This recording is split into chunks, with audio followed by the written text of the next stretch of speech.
वचन काय सांगतं की योना त्या ठिकाणी गेला आणि तो म्हणतोय तळाशी, त्या जहाजाच्या तळाशी जाऊन झोपला. योना याचा पहिला अध्याय आणि 5 वचन काय सांगतं. योना याचा पहिला अध्याय आणि 5 वचन.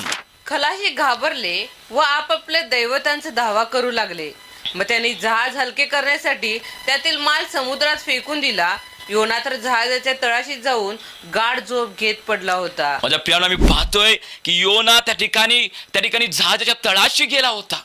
योना म्हटला की मी आता परमेश्वरच्या दृष्टीआड होण्याचा निर्णय घेतलेला आहे आणि आता मी तळाशी गेलोय. मला कोणी पाहू शकत नाही. जशी ही माणसं मला पाहू शकत नाहीत तसा सर्व समर्थ देव सुद्धा पाहू शकत नाही.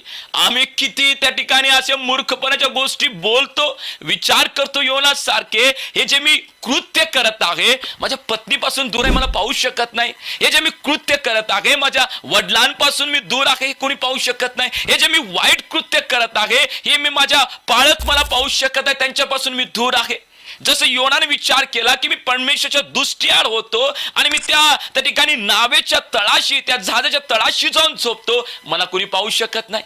मला कोणी त्या ठिकाणी त्याचं लक्ष माझ्याकडे जाणार नाही.